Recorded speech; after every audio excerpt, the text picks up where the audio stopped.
another episode of CenterKick Weekend Review, and I am your host, Akane James. With me on today's episode is somebody you're quite familiar with, Mr. Studio. Welcome on board. How are you feeling today? Yeah, I'm fine. How are you? I don't know. I'm getting old by the way, so I think I'm fine. Yeah. Are you getting old or you are getting younger? I'm getting old. Forget this face.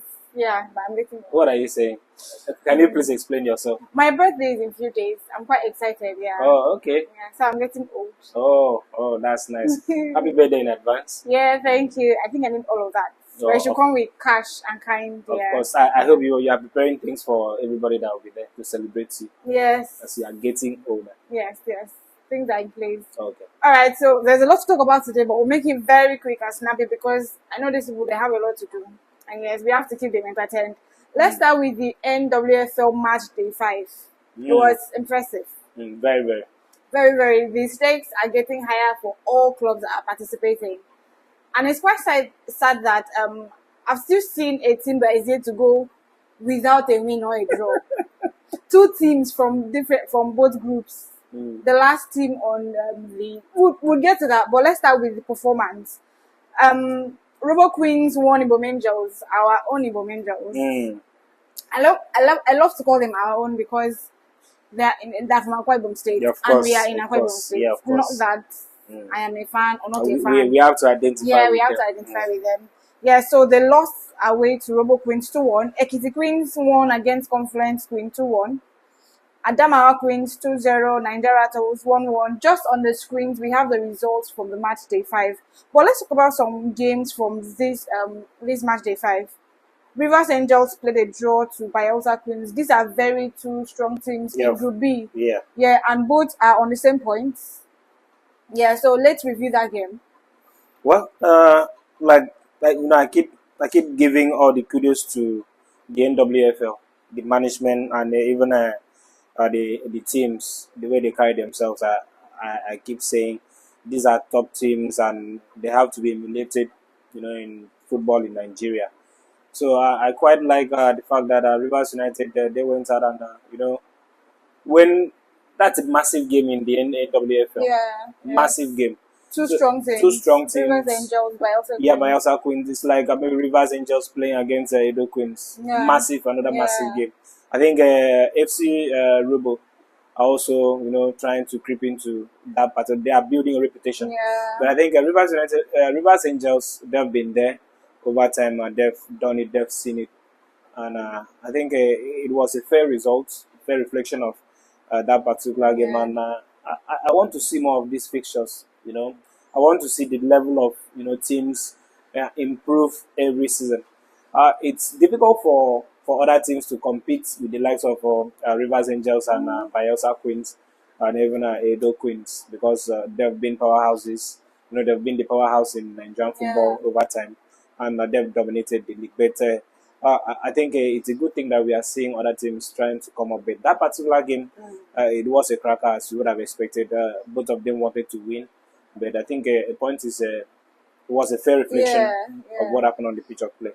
All right, let's talk about Remo Stars ladies. These ladies have been quite phenomenal for me. They've had the best performance so far this season. 5 games, 4 wins, and just 1 draw. And they're currently the team with the highest points on the table from both groups, right? They're sitting in Group A on number 1 with 13 points, followed by Edo Queens with 11 points behind. They won Abia Angels 2-0. So, Remo Stars ladies, I think I have to tell you it's a surprise for me. Okay. Because they are a new team. Yes. Newly formed. I think this is their debut season in the NWFL. Okay. If I'm not mistaken, and they are taking the league by storm. It's quite impressive. I understand where they are coming from. The structure is already there. Yeah. You see Remo Stars on top of the NPFL with 8 points. You look at what Beyond Limits are doing or what they've been doing over the years, and you look at the management structure. They have everything in place, and they have a stadium of their own. So I think that also helps them.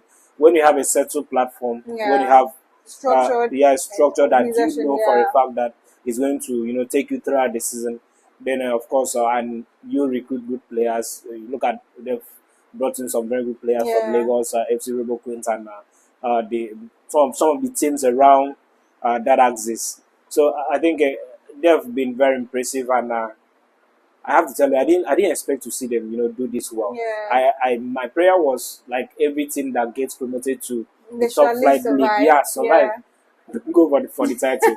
But come on, But yeah, Remo Stars, in a group against the Edo Queens, they are and they are going top for the of the title. table. Wow. So it's impressive. You look at the Edo Queens, they are just behind me with 2 points. Yeah. After 5 matches, so it's nice. I have to tell you, and I enjoy the competition. Speaking of Edo Queens, they won against Nasarawa Amazons 2-0. Mm. Yeah, another good result for Edo Queens because first of all, all eyes are on Edo Queens Yeah. to top this particular group. Yes. But when you have a team that just comes in from the blue, Yeah. like what Remo Stars Remo are doing, Stars, yeah. you understand that it's going to at some point people will look at you. What are you doing? You are in a group, and Remo Stars are the It's one top of leading the table, group. yeah. So they have to step up, and I think it was a good result against another Amazon. And another Amazon is another team Yeah, that we should also be looking out for yeah, because they're they've trying. been there. Yeah, they've Yeah. been there, and they've been doing it over the years. So I think it's an interesting group. It's an interesting group, but let's just see if Remo Stars can keep up the pace. Okay. But for now, I think I'm enjoying every bit of what they are doing. All right. Let's talk about the top goal scorers. In the just concluded game that Remo Stars beat Abia Angels 2-0, we have this very outstanding young lady, Bolaji Olamide. She's currently topping the goal scoring chart with 7 goals from 5 matches. The last game she scored a brace. She had five goals as at the last match week, and just this the just concluded week she topped the chart again with 2 more goals, brazing for Remo Stars ladies. We have followed by that is Goodness Osigwe of Edo Queens. She had this phenomenal goal. I don't know if you saw the goal that she scored for Edo Queens. It was beautiful. It was outstanding. That I would say was my goal of the week from the NWFL. We have Afensimi Omon of Adamawa Queens and Mercy Lucky. Those are like the top goal scorers. Both players are sharing 3 goals. What would you say this goal scoring chart for the ladies is looking like this season?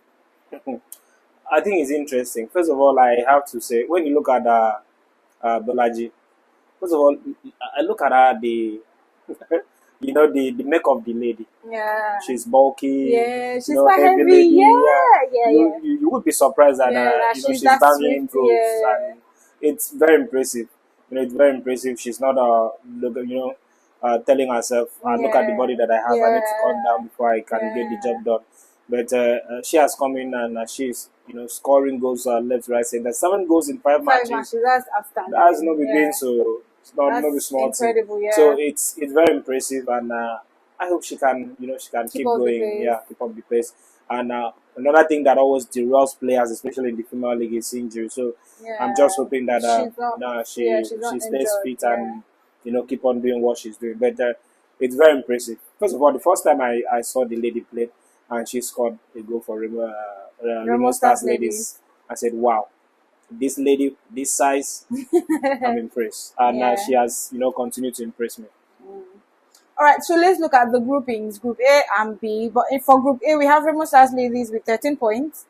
Yeah, on the screens already right now. We have Edo Queens, 11 points. Ekiti Queens, 9 points. Nasarawa Amazons, 9. Abia Angels, 7. Dana Ladies, 5. Heartland Queens, 2. All right, so seated last on the group for Group A is Confluence Queens with 0 points. It's quite sad, very sad. But I think it's not as bad as the NPFL. We'll get there, Sha. Group B, it's just 5 match days, so I mean... It's not as bad as the NPFL. Yes. What do you mean? They've scored with just a goal in 5 matches and they've conceded 11. I'm not sure we have an NPFL team as bad as that. Or as poor. Let's use the word poor. Let me not mention people's names before they say that I am okay. Let's talk about Group B. Bayelsa Queens seated on top with 11 points, followed by Rivers Angels with 11 points. Yes. FC Robo Queens 10 points, Adamawa Queens 7 points, Nigeria Turtles 7 points, Ibom Angels I'm happy for them. At least they're not seated last. 4 points. They're not in the relegation zone for the first time. It's quite impressive. Ekiti Queens on number 7 with 4 points, and then Benue Queens 0 points. Same as Confluence Queen. I don't know whether it's the name or is the Queens is the gathering of Queens at the relegation zone I in the think NWFL. I think Benue Queens they've scored 3 goals. When you look at Confluence Queens, I think they've Just scored one. just one. So both of them they've considered I think 16 and 11 11. respectively. So is that bad? They came to do bonanza, of Yeah, course. they came to So dash points they are to dashing teams. point I to. hope they give some to Igomangel I'm when sure they play. Igomangel got their 3 points Are from you them. even? That I will have should to be check. should be. I don't know any other team that Igomangels will get to beat in this group. I'm not sure they'll be able to deal with Delta Queens. Maybe they have. We have to check back the results and be sure of it. But then, for them to even come out and participate, I think I think that's a booster. a club like what do you call them, Benue Queens. Then it should be their first season in the NWFL. So for them to participate, I think they will try to get some points on the board. Somewhere along the line. Yeah, somewhere along the line they have to get some points and Let's hope so for them. prepare for next season. And I'm sure with this form, this kind of form, next season will be in the lower divisions. All right, that's a wrap for the NWFL. We'll be back after this quick break. Please do not touch that dial. Make sure you stay with us.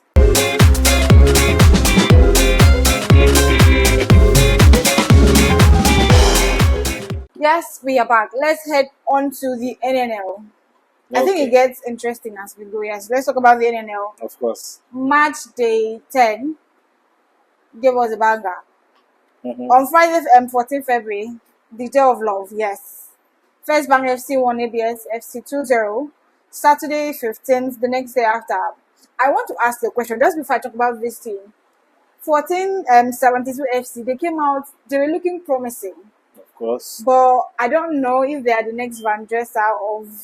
Why did you have to mention Van Dresser? I'm just saying. Why are you mentioning Van Dresser? Because they came so hot. And there's no team in Nigeria that will be as hot as Van Dresser. Okay. I'm not sure they will. There'll be no team as hot as Van Dresser in Nigerian football, not even in the NNL. So we were hotter than Timaya. I see why you defended them. Yeah. But regardless, that's a lost cause. Let's talk about 1472 72 FC. I feel so disappointed with the team because when they came out, it was promising. And then they have been performing so woefully. Before we even get to the tables for the two conferences, let's talk about they played against Crown FC at their home and it was a draw 1-1. This team, Kun Khalifa. Surprise package. Very surprise package this season. I have been blown. I haven't really not had time, but I've not taken my time to really look at the team. But I think I am so impressed by the team. They played against Abakaliki FC. They won at home 1-0. Yeah. Getaway United lost at home to Madiba FC 2-1. And then Smart City won at their home against all these Yoruba names. Igbajo FC, yes, that's the name. Then Solution FC played against Gospel Ekpabio International. Gospel Ekpabio FC, yes. Gospel Ekpabio United. And of course, the team from our state lost away 1-0. Then the last day of the match day, then Idal FC played a draw against Dakada FC. Warri Wolves won Ijele FC 2-0. Sporting Lagos, I was so sad. They lost at home to Osun United. Of which Osun United are sitting just after Kun Khalifa FC on their own conference. They are very good. Yeah. Then Beyond Limit won Inter Lagos 1-0. Let's talk about those games. But I need to talk about Sporting Lagos losing. Let's start reviewing that game. They lost at home to Osun United. Of course, you just mentioned that Osun United is a very good team. Yeah, Osun United, they are a traditional team. They've been in the NPFL. Over the years, they've been building. They keep building. When you go over to play them in their home, that's when you understand. That's when you understand. We've had the experience with Osun United. I don't want to mention them. We've had experiences with Osun United. They are a good team, and they understand the antics of playing and winning matches in their home turf. But traveling to Lagos and beating Sporting My Lagos is, noisy Lego shiny. I love the noise. Let them keep making the noise. Yeah, of course. Yeah, I of love them course. like that. Yeah. A beautiful disaster. It was a bad result for Sporting Lagos. Yeah, it was. But then you look at them; they are not far off from the table. Mm-mm. You know, they are still among the Number top 4, dogs. yeah. Yeah. So I think the coaches and the players will take stock from the defeat. Yeah. You know, Very look at where they've gone wrong Yeah. or what went wrong in that particular game, and try to fix Yeah. themselves and ensure that they.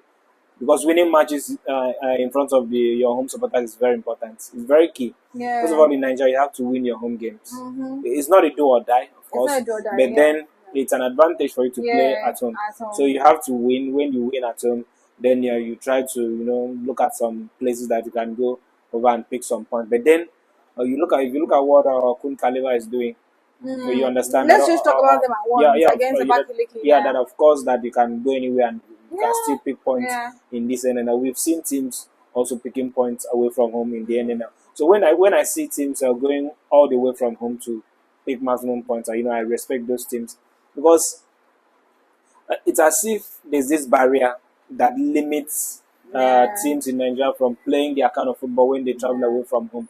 It's as if, okay, I'm going away from home. The mentality is do not lose. At least Do pick not a lose. point. At least pick a point. Yeah. If you pick a point, you see the way they celebrate. But I think when you have a good team, regardless where you are playing, when you are good, you are good. Yeah. Then the results will reflect that, irrespective of whatever else that will go on in that particular game. So I think when you see a team going away from home to pick maximum points, you have to give it to them. I think, of course, Osun United, it's a good win for them. And when you look at the table, it reflects on how they've been playing and the number of points they've been able to gather since the start of the new season. All right. Let's review this last game in the NNL just before we look at their table. Madiba FC, because this was another away win. They played against Gateway United. Well, it was a surprise result. Who won? Madiba, they won away. Yes, 2-1.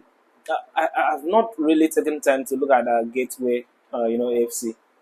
This season now they've been, but I'm not sure they've been that good because if you lose at home to Madiba, we have to look at. We need to ask questions. What went wrong in that particular game? With due respect to Madiba FC, I've seen that team play over time.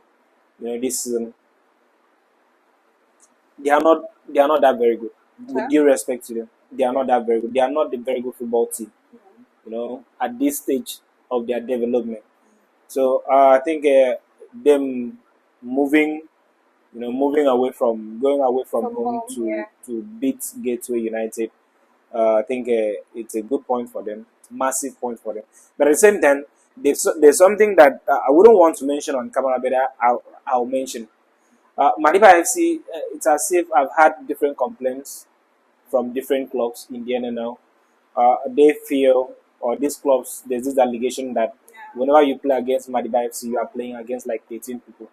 Whether you are playing at home or you are playing at away, that the referees, the officiating that they will get, in their favor, even while they are playing away from home, it's something that needs to be looked into. So I think they have that advantage. However they do it, the referee seems to favor them when they play matches. I've seen them play here in Uyo, and I can tell you, if it wasn't for the fact that the home team here were winning that particular game, they would have been so much trouble in the stadium during that particular game, because I have to say the officiating was terrible. Like, it was poor. The home team didn't get any decision. Everything was against them. So everything was going Madiba's way. The only thing that made a difference in that particular, the home team won 3-1. I don't want to mention the team.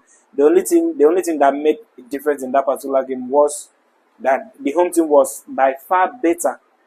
Like, they were a better team compared to Madiba. And even at the end of first half, Madiba were given a penalty, controversial penalty, which they converted. The home team, they scored 2 goals, and Madiba were awarded the penalty, and the penalty came with a red card for just nothing happened. Maybe a player talked to the referee. The referee could have handled it differently. They decided to issue a red card. in front of the home supporters, and the stadium, everyone went berserk at the stadium.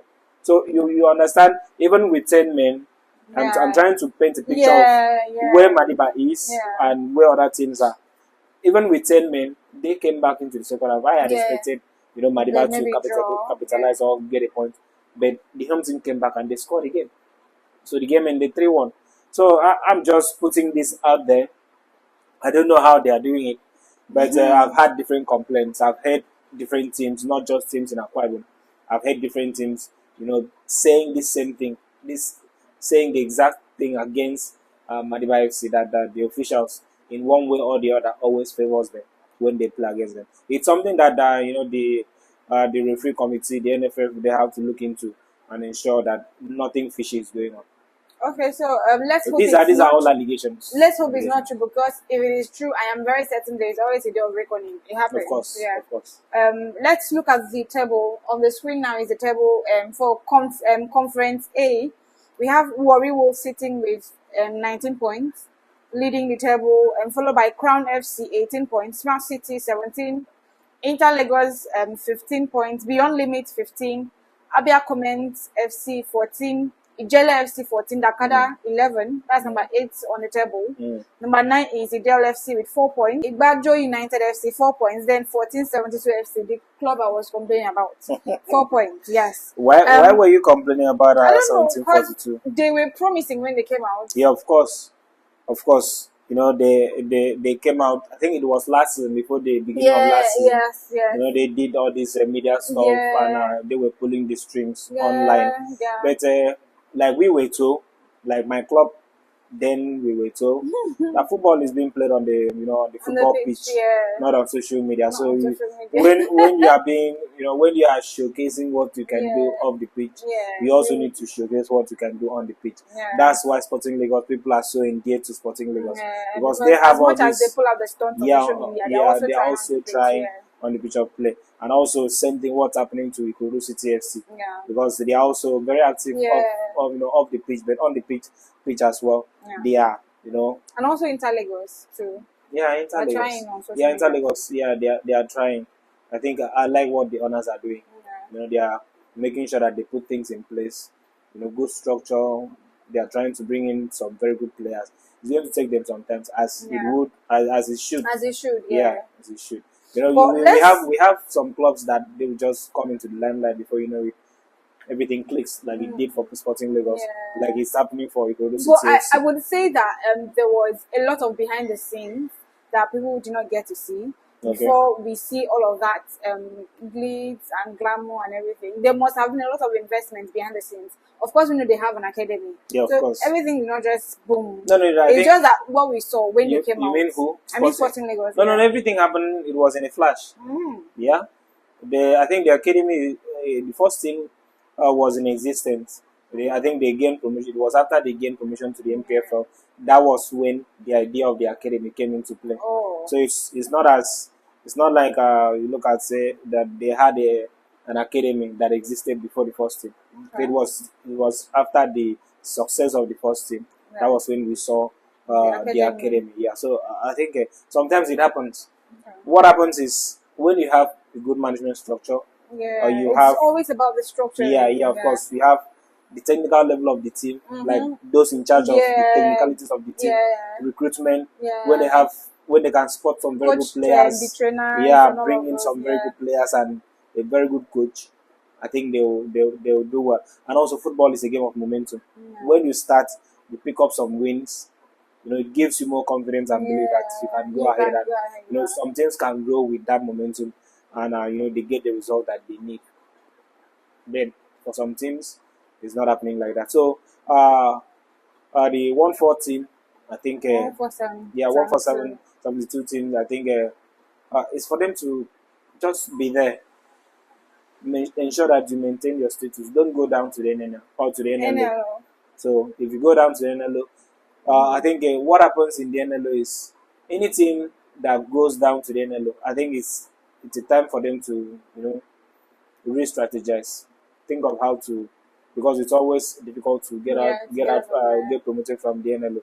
see how you get promoted back to the NL. And when you are back in the NNL, Yeah. ensure that you put everything in place. The player welfare, bring in a good coach, bring in good players. There are so many players that are playing grassroots football that are good enough. I'm using Ikorodu City FC as an example. Yeah. Look at the players that they have. Most of them were picked from grassroots football, and they are doing fine. So it's about identifying the talents and bringing them into, your team. Yeah. So if you can get that right, I'm sure you'll be fine. Just before we go to talk about Conference B, a lot has been going down with Beyond Limits. Would you say it's as a result? They've not quite been on form this season. Would you say it's as a result of the massive sellout of players or stuff? Yeah, when you lose a player, your top goal scorer, it's going to affect you. When you lose the core of the team, definitely it's going to affect you. And another thing is, when you gain promotion to the NPFL and you decided to sell the slots, teams are now looking at you differently. There's a different perception to what you can achieve. And whatever that you were doing, it was an excellent campaign for Beyond Limits, but it could have been a one-off. Okay. It's not something that people are looking at them to replicate what they did last season, because that was extraordinary. Yeah. So I think with so many players leaving the team, it's also a factor. But they still have very good players in that academy. And upcoming players. Yeah, upcoming players in that academy, and they are model to how to run an academy in Nigerian football. So I think yes, of course, not having your best players like you did last season is also a factor. But at the same time, the level of expectation, people do not expect them much to replicate. Yeah. Okay, let's say people are expecting Beyond Limit to do what they did last season. They will double up on them. They will know, okay, we are playing against Beyond Limit. This is the team that won the NNL last season, and they are very good. They can embarrass you anytime, any day. So they have to do extra work on them. And when they play any match at home or away, team knows exactly what to expect, because they have clips of how this team plays, and that's how they are going to tackle you. All right, let's go back Conference B. We have your surprising team, Kun Khalifat FC. Those guys, they surprise me every time. 22 points. They've played how many? They've played 9 games. They've lost just 1. They've won 7. That's impressive. 7 games and drew just 1. It's quite impressive. 22 points. Osun United, the other team that beat my dear Sporting Lagos at home, 19 points. Solution FC 17, Sporting Lagos 14, Rovers FC 14, Madiba FC 10. The notorious Madiba. Oh, they are not notorious, please. Oh, yeah, okay. I accept what you just said. Abakiliki FC on number 7 with 10 points. First Bank, see, that name just makes me laugh. First Bank FC, 10 points. Why? I don't know. First Bank is just the regular bank. You think that I'm going to a bank. I can't even watch it again, but I try. If they come to you and I'm still available in here, I'll try and watch. Then go to Babu FC. 9 points. They are currently number 9. Then ABS FC 10 points, and Getaway they are number 10 with 9 points. Getaway United. Yeah, then Getaway United are number 11 with 7 points. That is the table for Conference B. Any comment on that table? Well, I think the comment I should have is, or I would have is, I'm looking at Sporting Lagos being the big boys in that group. Why? But of course, you like Sporting Lagos. I like Sporting Lagos. Everybody loves Sporting Lagos. Everybody should like Sporting Lagos. So, if you don't like Sporting Lagos, you don't like football. I saw a tweet by Mr. Toby. He said that because of Femi, one guy that there's this guy that released short clips or videos for Sporting Lagos. He said because of that guy, he does not hate Sporting Lagos again. He does not hate. He said he does not ban Sporting Lagos. So if Mr. Toby can like Sporting Lagos, who are you not to? Who is not liking Sporting Lagos? Yeah. Well, they are very likable team. Yeah. I think Kun Khalifa. I think it's a big surprise for me. I know they've been around for some time now, but for them storming with 7 wins in 9 matches, that is hugely impressive for any team. So for them getting as many points as they've been able to and leading the pack, it's good. It's good. I wouldn't have, or like I don't have any issues with them Okay. because I've always maintained my position. I want to see more of private clubs in the NPFL. Yeah. I think when we have more private clubs in the NPFL, it's going to drive the change that we are looking at. So they are privately owned club. At the end of the season, I want to see. I think it's 2 teams. Is it 2 teams that will qualify from the groups? If it's 2 teams, I have not checked the NLO requirement for Okay. this season to get promoted to the To Super NNL. 8. Yeah.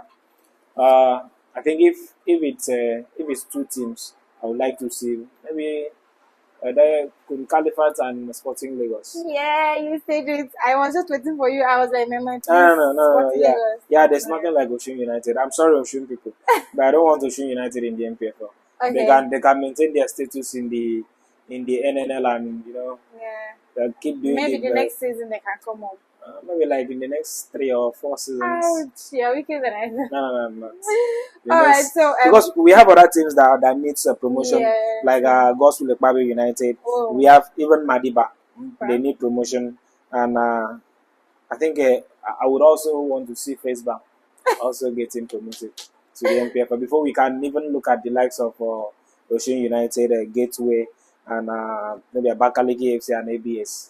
So we want to see the private clubs Okay. get promoted. Yeah, to the top I love flight. private clubs being promoted to the NPFL. It's beautiful because there's like loads of investment there. Yeah, of course. There's a lot of potentials. Yeah. When my thinking is, you look at Ikorodu City FC, they are well managed, but Yeah. they are not massively, they are not very rich. Imagine maybe an investor comes in now, put a call across to Toby, say, Toby, I want to take over, or I want to buy shares, I want to be the majority shareholder Yeah. in Ikorodu City FC, and drops like $500,000 initial investment, Oh.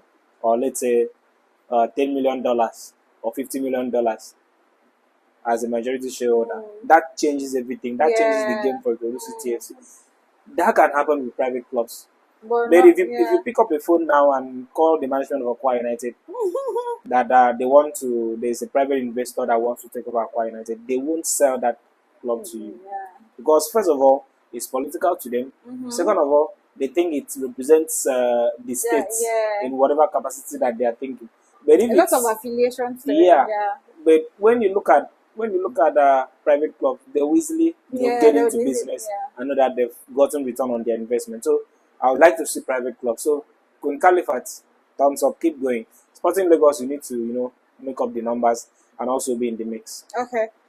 Just before we head over into the NPFL, there's a pending discourse with regards to the NNL that we merge it into the NPFL discourse. So let's go to Matchweek 24. There were lots of twists and turns.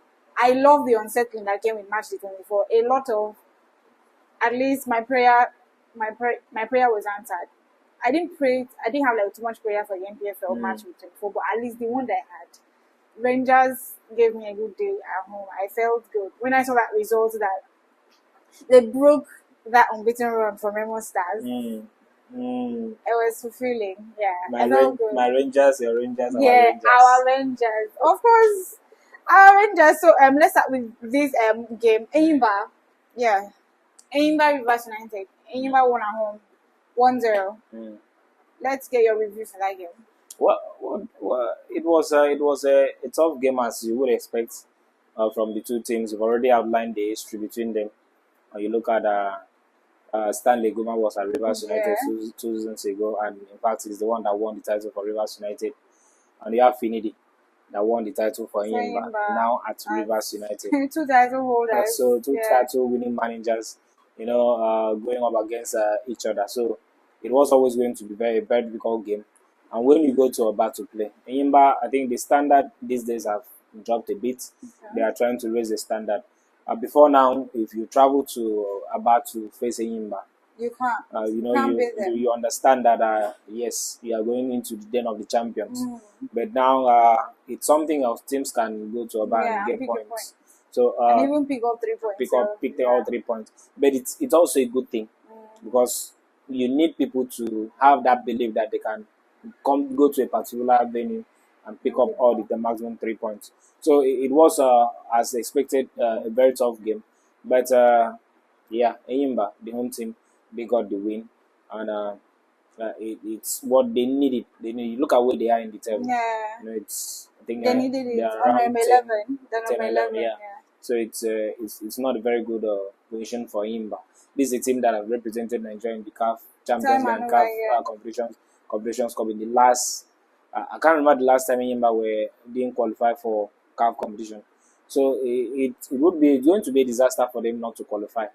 It's going to be. I'm not seeing any hopes of them qualifying this season. It's going to be difficult, but you still cannot rule them out. You need to look at the point table. Yeah. How far they are not that far off, despite being in 11th position. But we know for a fact that they are not winning the title. Yeah. That's for a certain. Any other person that wants to win the title will. I don't know what you do to Remo Stars before you can get the title from them this season.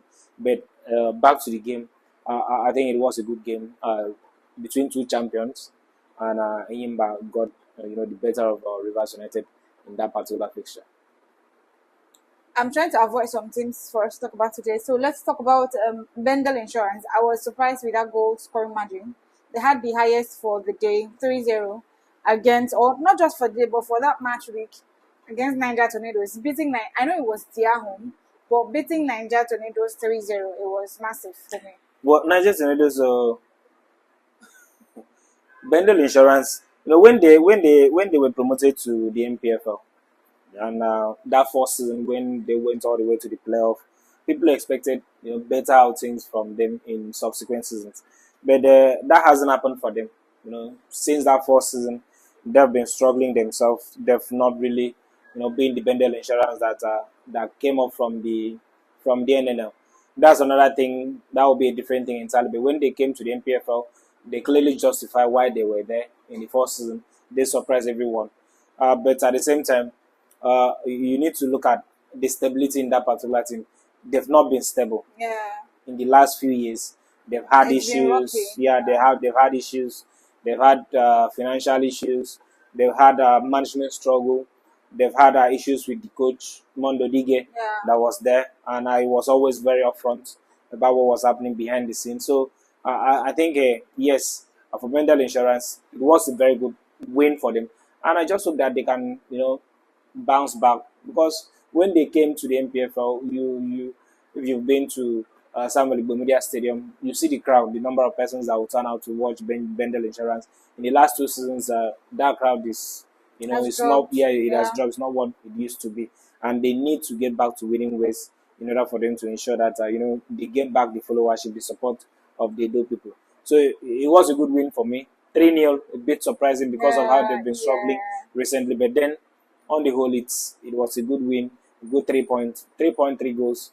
It's always good. So they will be looking forward to building on that particular result going forward.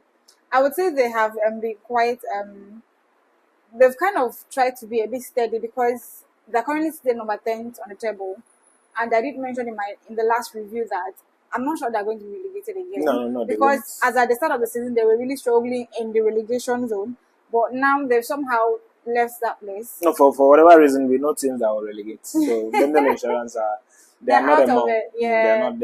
They're not among the teams that we will talk relegation battle. Yeah, we will be there. We will be there. We will go over to that side. Inshallah, they should wait for us. Let's talk about Rangers and Remo Stars. I love talking about these two teams because aside from just the clubs or the players, I love the bromance between the two coaches. They're always so funny. They can get at each other in this minute, and the next minute you are seeing them, they are training and all of that. Rangers won. There was a video that came, a post-match review. The two coaches were so funny. Coach Fidelis was saying that their Rangers and Remo Stars were the better side, but they were able to get the 3 points. And then the coach of Remo Stars, Daniel Ogumedede, was saying that Rangers was playing as if they are in the relegation zone. It was so funny. I love seeing these people. Their pre-match interview and post-match is always so epic. So let me get your review on that game. Well, two top teams. I think before the start of last season, I did say that I tipped Rangers or Remo Remo Stars Stars. rather to win the title, but because Lechuku, joined Rangers last season, I didn't expect them to go all the way to win the title. I had expected them, okay, they'll be in the mix, not really in the mix to win the title, but for whatever reason they found form, they clicked, everything worked out for them, and they won the title. When this season started again, I said it's going to be Remo Stars here, and I think so far so good. I think I'm getting my predictions right in this particular one. But you look at Remo Stars and Rangers International. These clubs are setting the standard in the NPFL. Yeah, They are telling you, look, things can work. You can go anywhere and win any match, and win match anywhere. And you look at against the long run, the unbeaten streak by Remo Stars. They knew for a fact that you look at how many teams can really beat Remo Stars in this league. If you mention them, Rangers, Rangers must be there. They have to be there in the mix. So I think it was a good game. Rangers needed to win that particular game to also keep up the pace because they've lost their last two. Yeah, they've lost their last games, so they needed a win at all costs. To keep them. They are still eyeing continental ticket. They may even retain this. Those people. They retain what? They may retain this league. Which people? Rangers, of course. How are they going to do that? Okay. Let's wait and see. No. They're currently number 3 on the table. They're just 10 points away from the top 10. You are calling 10 points just.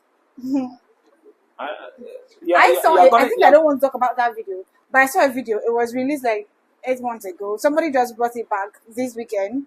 That if Remo Stars bottle the league again this season, then Daniel Ogumodede is not the coach. That's what I wanted to say. If they, for whatever reason, they don't win the title, they are the biggest bottlers in Nigerian football history. It looks like they are. No, they are not. They've done that 2 times. I don't think it's going to. No, they've not been. They've not been having this kind of lead that they are currently enjoying. Yeah. Sometimes it's always like there'll be 2 points or 3 points. Yeah. But now 8 points. 8 points. 8 point play. And 10 point play of Rangers. No, Rangers are not retaining the title. It's not possible. I just hope that they can get one of the continental tickets, because I think they have the potential to do well. And one thing that Rangers is suffering from this season is that before the season started, they lost so many good players. They did, the team that won the title, most of them left Rangers International. If for whatever reason they were able to retain some of these players, and bring in some very few ones that they've brought in, I think it would have been very difficult for Remo Stars to get the advantage that they are currently enjoying. But for Rangers, I think they are my club. They are our club.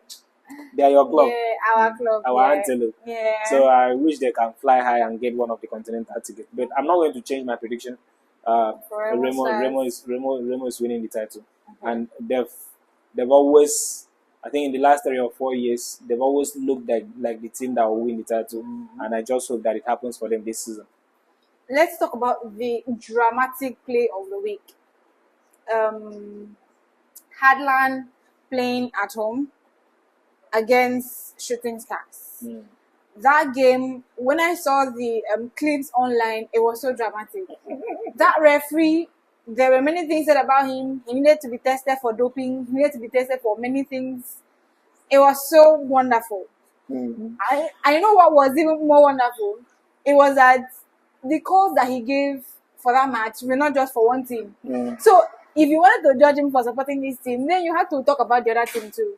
Those 2 penalty calls, that one was awarded for Shooting Stars first, and then Hadland. What? The referee. We always have issues with the officiating in this country. For whatever reason, I don't know why. Mr. Emmanuel Kolawole. Yes, I've gotten the name. The referee. Yes. So we always have issues with officiating in this league, because there are just too many factors, too many things in play. And we are in the business end of the season. This is the second half of the season. So there are so many teams that will be scrambling. So you look at an experienced manager like Benga Okumbote, who's been there. He's been there. They call him the Oracle in the Nigerian football. So he's been there with Shooting Stars and have not been able to win the title.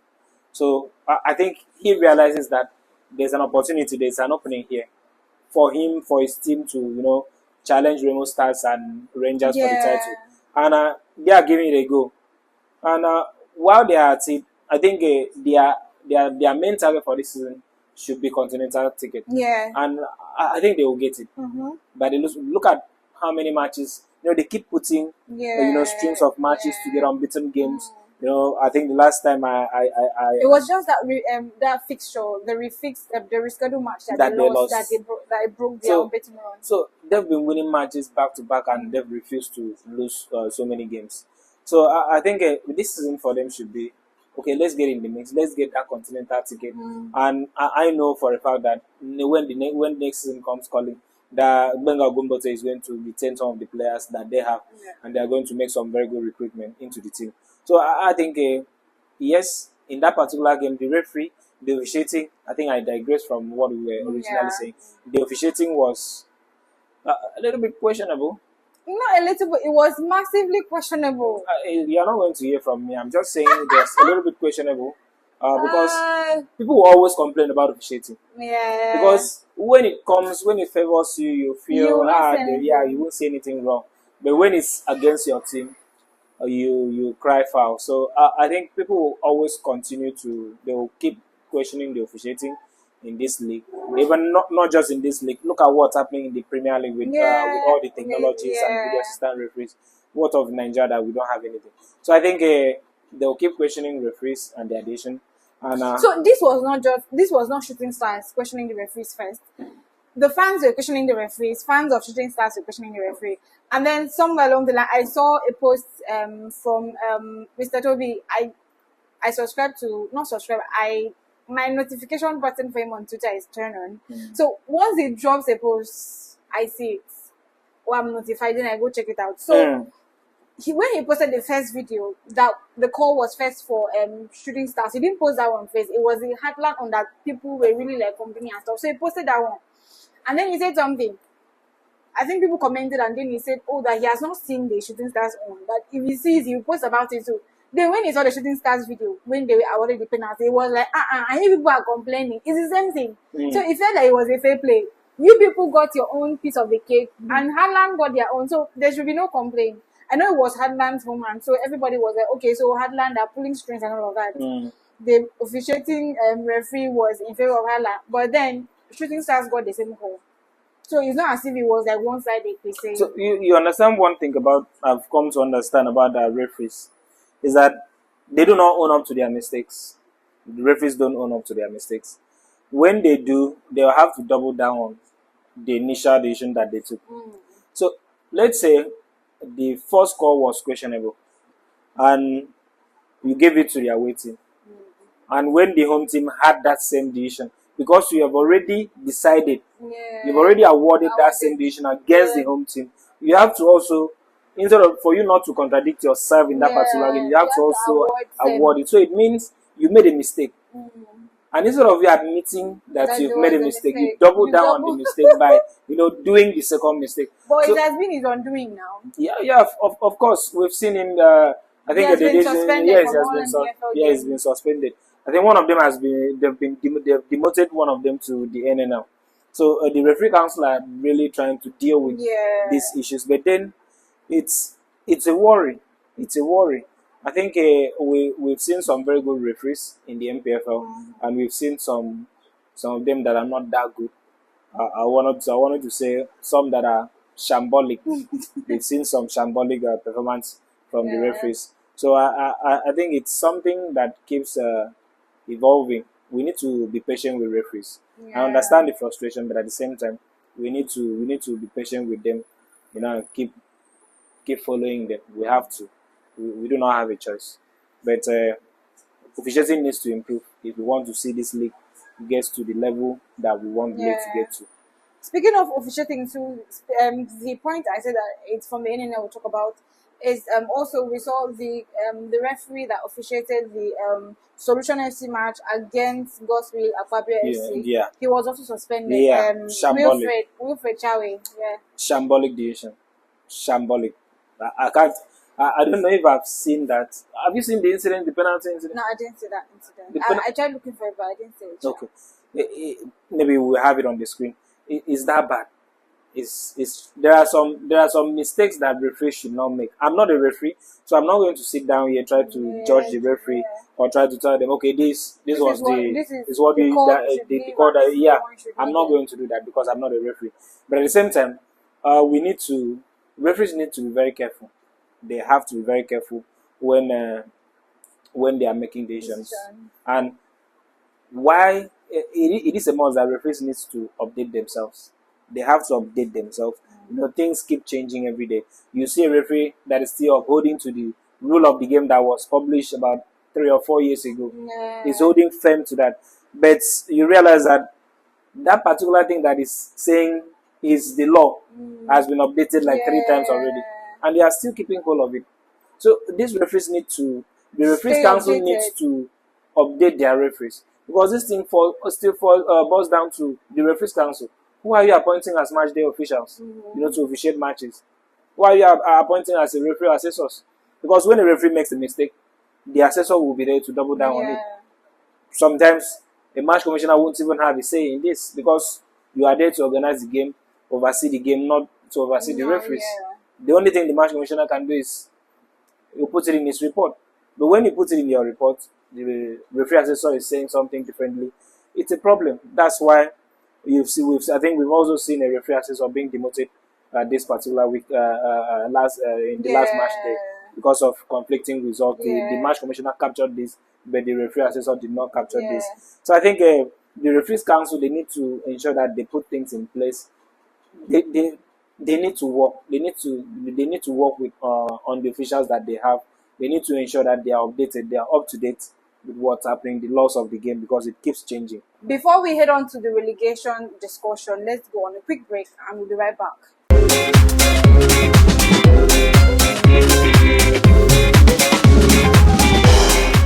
Right, we are back. So let's head into the relegation waters. Trent, one of our girls, he likes calling it that teams are languishing in the relegation waters. So let's talk about the relegation zone. Sunshine Stars on number 17 with 27 points. Nasarawa United with 26 points. Akwa United, the famous Akwa United, with 23 points from 24 match Who days. made them famous? Lobby Stars, 22 points. No, let's go back. Who made Akwa United famous? Their oil digging has made them famous. Oh, they are digging. They are digging the oil. Okay. They will soon find it. I pray so. But they are heading, when they get to the NNL, they will find the oil. Oh, okay.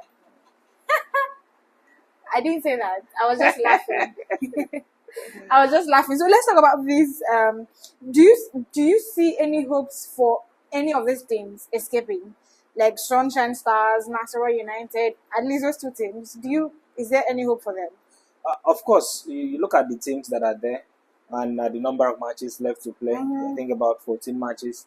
That's if you do your mathematics, 3 times 14, that's a lot of points, right? That's a lot of points. And there's no hope that these clubs are going to gain. There's no hope that they'll get like 5 wins from those 14 matches. Well, but don't be That ridiculous. bad. Don't be ridiculous. They can. I think all of them. Oh my goodness. I think all of them, they have. There are chances for them to escape relegation. But while they have these chances, other teams are not standing still. Yes, they are not. They are not standing still. So, but I am quite surprised at how poor Bayelsa United have performed. Why? They are number 15. And the difference between their points and the ones in relegation, like Sunshine Stars, Bayelsa United have 29 points. Sunshine Stars that are at number 17, they have 27 points. They have been quite your word shambolic. I have been disappointed with Bayelsa United this season. Oh, they are better than Akwa United and Lobby Stars. Very, very better. They are. They are even but better. They are even better than Sunshine Stars. Yeah. So if you are a team like Akwa United, would you swap your position with Bayelsa United? They will do it. They won't even think They won't twice. even blink an eye. So you can say Bayelsa United, they've been bad. Of course, they were promoted last season, right?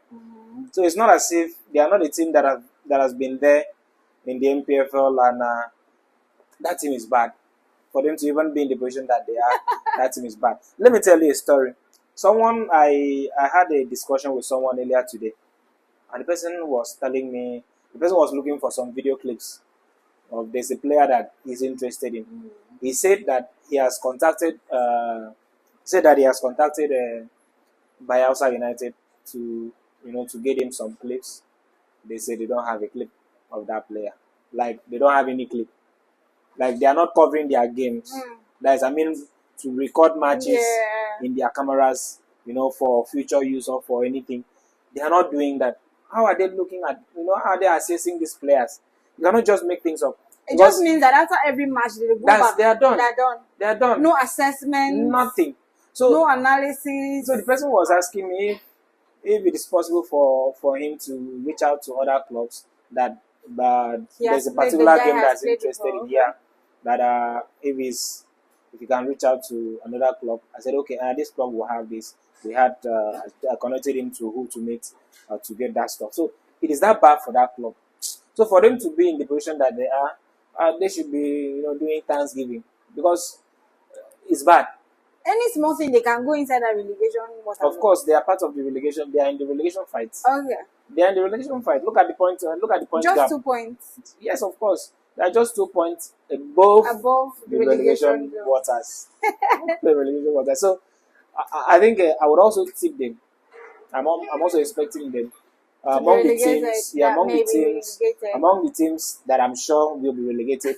I don't want to be a doom prophet. Okay. But among the 3 teams that I'm very sure will be relegated this season. Okay. Let's have it. Aqua United. And Bayelsa United. Okay. You can bring in National United. I don't know. I think they can work themselves out. Yeah. And before, we would also talk about them because they sacked their coach Kabiru Debo. Of course. And brought in Salisu Yusuf. Yes. That man keeps coming back to Nigerian football after all the things that he has done. For whatever reason, I don't know if we don't have coaches in Nigeria. I was going to get to that, or we are going to get to that. But let's finish with this relegation. So I've already given you my top 3 picks for relegation. You want me to add number 4? I will say National United. But for now, Lobby Stars, Aqua United, in that order. Like we are counting from bottom to the top. And Daniel Amokachi is still there. With the Lobby Stars. What is he going to do? He can only do as. I feel that at this point, the team or the club management should just allow him go down with the team. He has to. He cannot. He has to. See, one thing is about being a footballer. Because if you sack him now, another coach is coming to get that. One thing is about you being a footballer. You've retired. You become a pundit. And you sit down on the TV and criticize coaches and teams. But when you have the opportunity, you'll be beaten blue-black, like Gary Neville. And Rooney too. And when Rooney. Oh, okay. I think there's a connection there. Manchester United legends. Ooh. There's a connection. Roy Keane was also beaten severely. Even Paul Scholes. So, Daniel Mokachi, ex-footballer, excellent footballer he was for Nigeria and for his club size, but he has not been able to turn things around for Lobby Stars. So it is on him. It means that I don't feel, and I think it's right, that not all professional footballers that did well are supposed to be coaches. No, they are there's not. a thing about leadership and management of people. Of course. And then there's a part of you being technically sound or talent-wise. Of course. But when it comes to that management part, where you're coaching people, you're helping people get better, I feel that it's not for all footballers. No, it shouldn't. It shouldn't. That's why you are seeing coaches that were not footballers. They didn't play in their lifetime. Maybe they attempted to play, but probably something happened. And that's why you are seeing younger coaches. I think the Brighton coach is 32 or 30 years. That's in the English Premier League. After beating Chelsea. There's another coach, a very young person. I think it's Carlos Cuesta at Arsenal. One of the assistants to Mikel Arteta is 28. So there are people that attempted to play football, they couldn't. They go into management. So and they are becoming very good coaches. So it's not because you played football and you want to claim the right to the throne. No, it doesn't work that way. So I would agree with you on this. Not every ex-footballer should be coaches. There are so many things in football you can do. I feel that when you get into coaching and then you're not performing well, it just diminishes all of your greatness as a footballer. It just brings it down. It doesn't. everybody understand that the management is different from playing. I know, but I don't think that people that are seeing Rooney now, the first thing that comes to their mind is not that he was a great player. No, he was. Immediately, the first thing that comes to mind. Immediately you mentioned Wayne Rooney. That's you. Yeah. But immediately you mentioned Wayne Rooney, we are thinking of that bicycle kick, overhead kick against Manchester City in the Manchester derby.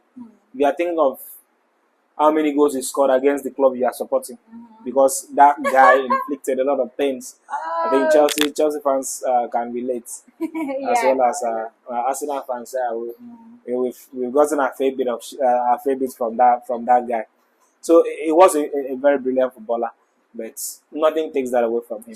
You can be a shambolic I coach. love that word. He is shambolic. Like he is shambolic. He should never get close to. He shouldn't return to management. He shouldn't be on the pitch side. He should do what Gary Neville is doing. He was embarrassed by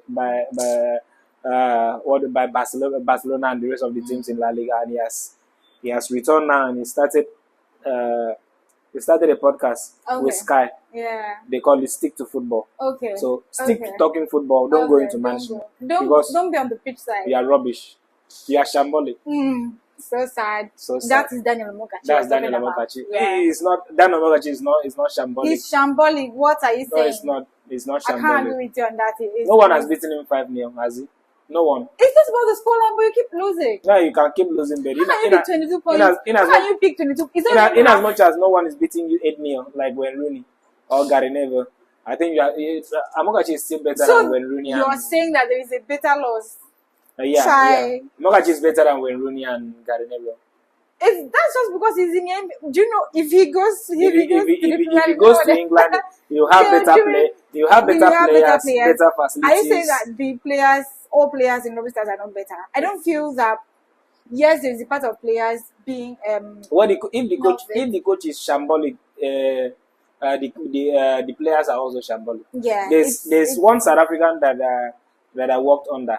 The man said, "If you make me look good, I'll make you happy." Yeah.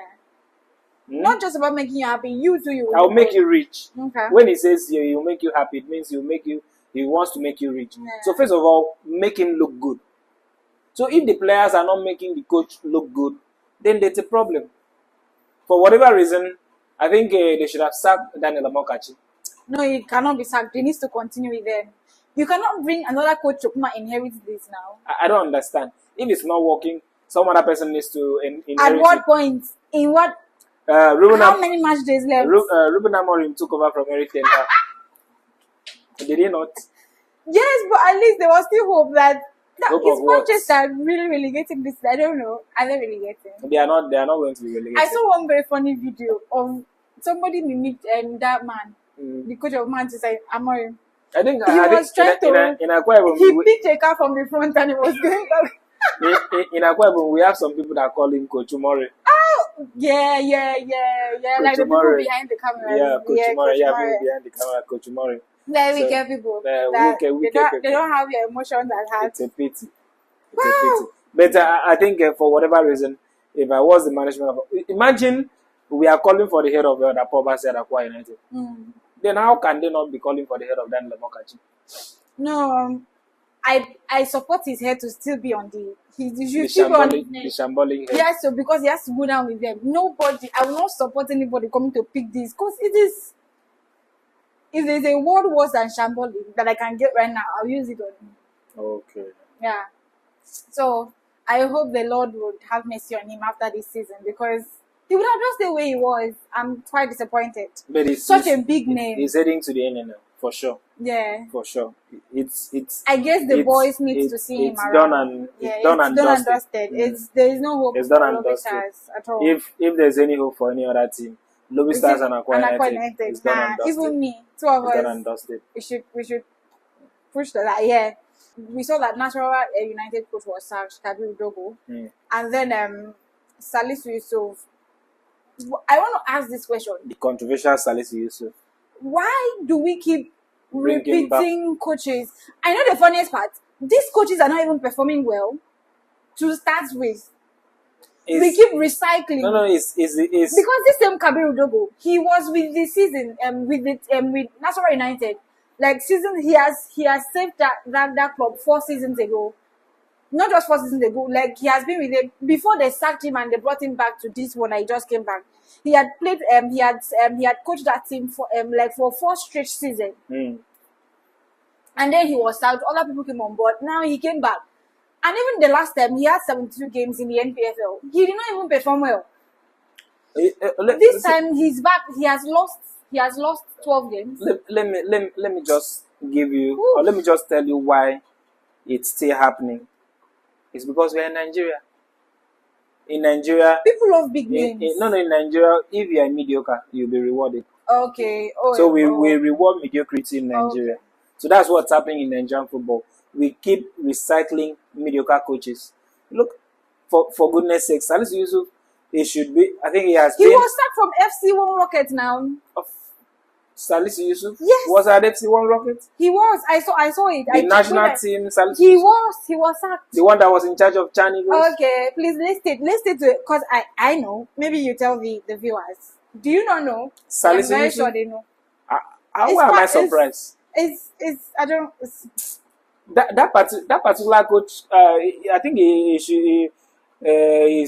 his performances as a coach should be likened to Tottenham Hotspur. No. Sorry, I did that. It came out on its own. Because what's happening at Tottenham Hotspur, they get beaten everywhere they go. Yeah. So there are some words that I wouldn't want to use here.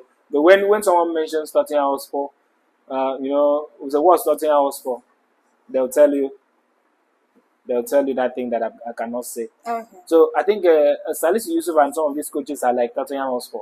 It's in their DNA to explode. It's in their DNA not to win anything. It's in their DNA not to achieve anything. Tottenham, please, I'm not using you guys as a bad example. But then I think it's a problem. It's really a problem. I've mentioned, I don't know if it was with CenterKick or another podcast. I think I've mentioned before that we need to look at new coaches. I keep saying example. It's just for the fun of the name or their achievements. Because you are an ex-player, you did well. Should you come and stress us? Look at Sporting Lagos. For the fact that they are in NNL, it's not a problem. Yeah. They have a different coach entirely. Not the conventional name. Not the conventional, yes. You look at the Ikorodu City FC. They have a coach that you've never heard of. Mm-hmm. You look at Doma United. They are in the NNL, of course. Or I've not even seen them anywhere. Maybe they've packed their loads and returned to wherever they came from.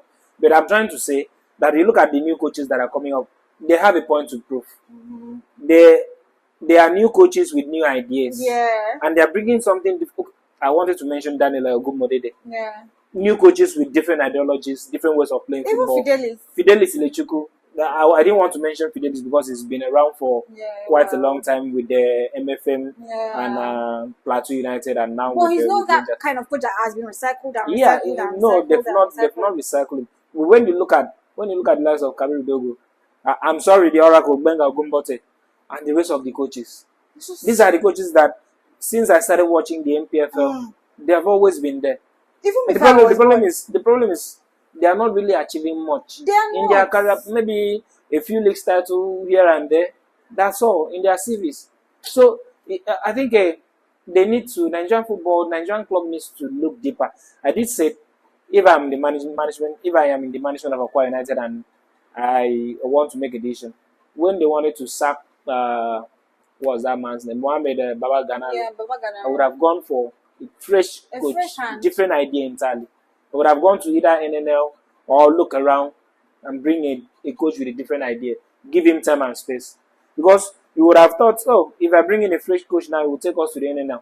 But you are bringing someone who is experienced and the person is still taking you to the NNL. So why didn't you invest that time with someone with a different idea? Who would even build a team over time? Who will build a team and give an identity? So I think it's a problem that we'll see mediocre coaches and they'll keep recycling them. You don't see this happening every other place.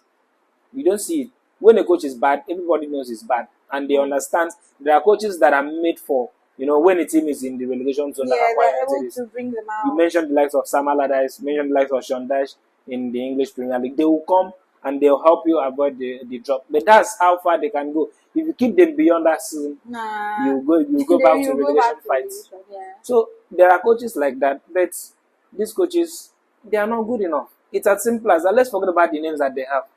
They are not good enough. Simply not good enough. So they shouldn't be retained in Nigerian football. They should be let go. Let's look. There are so many coaches every day, graduating from the NIS. Yeah. So we have young coaches. Ikorodu City FC went into the NIS, bringing a coach. I think it was with Ikorodu City and went to that course. He's coming back with a fresh idea, and the he's team is well. doing well. Yeah, 6 on the table. So it's. I keep saying football in Nigeria is not rocket science. It's happening elsewhere. Why not replicate that same success formula in Nigeria instead of recycling the likes of? Oh, let me not mention names. Okay. But instead of recycling those coaches, which we know they've been there and they are not good enough. And they're very shambolic. Please use that word, because these are like the times I need to use that word. Yes, I'm very honest. Shambolic coaches. As well. I mean, there are people fallible. Of course, but they are still shambolic. Delivering on the job, they are shambolic. And you're not delivering, you are shambolic. We can't help you better. It's not an insult, boy. It's a statement of facts. It's a statement of facts. Yeah. So let's talk about let's head on to the on the 20 AFCON, of course, that we're participating in. The date has been released, scheduled for 26th of April through to May 18. And our group, Group B, we're playing against Egypt, we're playing against South Africa, and we're playing against Morocco. Okay, that's very tough. Very tough. Very, very tough. Egypt, South Africa, Morocco. That's a very tough fixture. But I would also want to say, in as much as it's a very tough fixture for Nigeria, it is a tough fixture for every other team in that. Because you are playing Nigeria. Yeah. Come on, we are the giants of Africa. Okay. That's not just a name given to us. We are the giants of Africa in everything. In football, in talent identification, economy. We've fallen short in that. Our economy it's also in corruption. Okay, we are the giants. So we have everything inside. Every other team that wants to play against Nigeria, they understand what they are facing because we are playing against the biggest country in the continent. So I think it's a good test for the team. Let them go out there and show us what they are made of, right? Let's see what they can give to us. Let's see what they can produce. So give me 2 teams that you think would come out of that group. Nigeria. And between Morocco and Egypt. I don't really know about South Africa ball. I wanted to mention Morocco, but I'm thinking Egypt. Okay. Why I want to mention Morocco is the structures and the facilities they have. But at the same time, I think Egypt, Morocco. Okay. Nigeria, Morocco. We'll be back to this. We'll see. Of course. And I saw the former Super Eagles coach named as the new technical advisor for Zamalek. Peseiro. Peseiro. Yeah, he has landed a very important job. It's a big job, for Jose Peseiro, leaving the national team, and he remains in the continent because one thing is when you leave, people will look at it as it's a demotion, but I don't think it is. Okay. You need to look. I think Zamalek is a good performing team. No, it's one of the biggest teams in Egypt and also in Africa. They are a very big team, huge team. Yeah. I think recently they played against Enyimba, and Enyimba picked them back after they scored 2 goals. And we expected them to go on and dominate Enyimba in that particular fixture. But Enyimba picked them back to 2-2. But of course, they got their pound of flesh when they played in the return fixture, which automatically eliminated Enyimba from the competition. So I think Jose Peseiro moving to Zamalek, it's a good deal for him. It's a good deal for him. But I thought Nigeria made a mistake by letting him go. Okay. I still think it was a mistake to let Jose Peseiro go. But I would understand why. Don't you think he wanted to go? Yes, he wanted to go because he had so many issues in Nigeria. Okay. There were so many criticism of what he was doing. Yeah. People didn't believe in him. People thought he's that Jose Mourinho defensive kind of coach. But of course, if you are as experienced as he is and you've attempted to play attacking football and it doesn't come off for you, you need to try something different. So if Nigeria goes on to do well in the next AFCON, that's in Morocco, I will still give credit to Jose Peseiro because he built the squad and he gave us a platform to excel. Yeah. One thing is when you are a coach, Eventually, I don't know if I'll ever venture into football management, but if I am a coach, I'll start from defense to build my team. Okay. That's the basic foundation to build a team. Yeah, the When, defense, when you yeah. have a very good defense, Mm-hmm. then you can It's easy to yeah, manipulate the attacks. you have the platform. You can be winning matches 1-0, Yeah. Mm-hmm. and but you don't concede. Yeah. So I think it's a good, And that's what he did, yeah, actually. that's what he did. That's what he did. I think it's a good opportunity for him to continue in African football and to manage a team like Egypt. Sorry, Zamalek. It's in But Egypt, yeah. I think it's a welcome development for him, and I hope to see him do well with Zamalek. I hope to see him do well. So Calvin Bassey played against our best right back. Ola, Yeah, Olaino. And then he scored his first goal of the season yeah, of for course. Fulham. Yes. I was happy for him. Very happy Yeah. for him because playing against Nottingham Forest it's always very difficult. And when you play at the City ground, you understand exactly that you are in for a fight. So I think it was a good goal for Calvin Bassey. You know what? You know the regret that I had? I almost picked Calvin Bassey in my FPL. Oh. Almost. Then why didn't you pick him? I almost picked. I've picked him. Then I looked at the fixtures they are playing against Nottingham Forest. I dropped him. Oh. It was because of Nottingham Forest. I dropped him for whatever reason. I also dropped Ola in that team. But I'm happy. I'm happy for him. You know, it's his hard work. It's paying off, and it was a crucial goal, match-winning goal. I love it for him and Alex Iwobi. They're having A good season. A good season. Yeah, they're having a good one. I'm so happy for them because with the loads of criticism that Alex Iwobi has faced as a Nigerian player, I am super happy for him this season. Gift Orban, yes, he scored a goal for his team, Hoffenheim. He's still around. Yeah. He's still playing football. Yeah. Oh, he is. Yeah, he is. Yeah, Against Werder Bremen. He has had 3 goals in 6 games. He's a natural goal scorer, Gift Orban. You look at when he was, I think he was at Genk. Yeah, Genk, yeah. Yeah, he was banking in goals for them.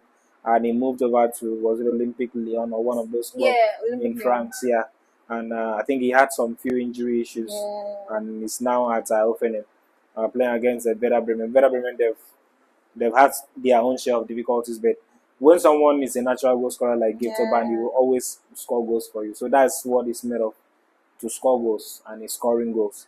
So I'm happy for him. I hope he can stay injury free. He had a call up to the national team, but because of injuries, he has not returned to the national team setup, and he didn't even make his debut because of the injuries that he had. So I think it's a good one to see him back. We need as many strikers as possible. When we are going to the AFCON, they could come a game that we need Osimhen, Gift Orban, Lookman, and Victor Boniface. We need all of them there. Just stay there, occupy the 18-yard box and score the goals. So there'll be a time that we need someone like that, and we need someone that has proven that he can score goal, at every level. So I think it's one of those persons that has scored goal. I think when he was called up by the Nigerian national team, I heard some complaints from our junior bros from Benin Republic. They were complaining, Nigeria has a lot of players. Why would they invite a Gift Orban? Probably there's an affiliation there that links him to Benin Republic, and they were hoping maybe he could come and save us. But sorry, guys, he's a Nigerian, and I think very soon he'll be fully blooded. Yeah, so this guy, the first time we spoke, we talked about his signing to Man City, Omar Marmoush, and I was skeptical about his ability to perform, coming from where he was always scoring and all of that, and playing with the likes of Erling Haaland. I felt it was going to be a tough one for him, but we saw him wait for 5 match days, and then he came up with a banger hat-trick for Man City.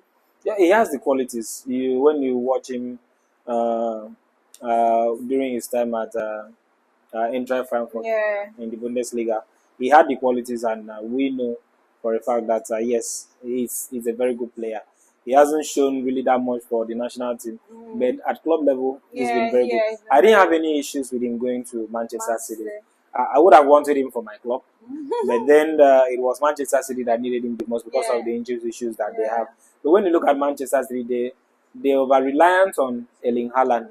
Made any other striker that would join the team it's going to make his job a bit Very difficult. Not really difficult. Alan himself knows that he needs someone to support him. Yeah. They let go of, or they sold what's his name to Atletico Madrid. Julian Alvarez. Okay, yeah. They sold Julian Alvarez to Atletico Madrid, and they didn't replace him. So they needed someone in that role, someone to operate just behind Erling Haaland, because everyone will put their eye on Erling Haaland. So when you do that, you open space for some other person, and you need someone that can finish. And Omar Mamouche has proven that he's a good finisher, and he took his chances. It was a great showing for him. In 14 minutes, against Newcastle. Newcastle, a team that can be very difficult to break down defensively. All right. So thank you. It was such a delightful time that we had here. Of course. I always like having conversations with you. So of course. Point. What I'm waiting for is the birthday cake, because we have to go back to it at some point. At some point. Yeah, at some point. Yeah, tell CenterKick to celebrate me. If they take me out, that'll be fine. But they will. Why won't they? I will be back. Inshallah. Shall we next week? Inshallah. I will be back to tell. If they don't, the Athletic Nigeria, there's a contract already, so you can sign the contract. But they may not have to wait. I mean, the Athletic, they may not have to wait. If they bring it, I'll do side by side review. Oh, really? I'll just take this one and go for the better one, because we need to upscale it. Of course. Yes, Shebi is what we need to eat now. But it's Nigeria, right? Yeah, I mean, so we have to survive with the. That's all. See, survival first, though. They will think about everything. Thank you so much for coming on board. It was such, like I said, a beautiful time. Yeah. Thank you to you too. It's always a pleasure to talk to you. Yeah. There's a chemistry that's forming. So maybe CenterKick will have to hand me that contract. That huge deal. Huge deal. All right, so please, a closing word to the fan. Yeah. Well, keep supporting Nigerian football. Keep supporting African football. You know for a fact, always that CenterKick. We bring you the gist and reviews and previews of everything that's happening in Nigerian and African football. So this is the place to be. Yeah. I always ensure that you tune in to get more info from the CenterKick. Yes, thank you so much. And please don't forget to subscribe to our YouTube channel. I don't know if I ever get tired of saying that. Subscribe. You that is watching me, I have not subscribed. We have our problem. But be nice. Be nice today. Subscribe to our YouTube channel. And please do not forget to turn on the notification button and follow us across all our social media handles. This is our guest, Mr. Silverpan, and I remain your host, Akane in James. Till we see you other time. Ciao for now. Bye. Bye.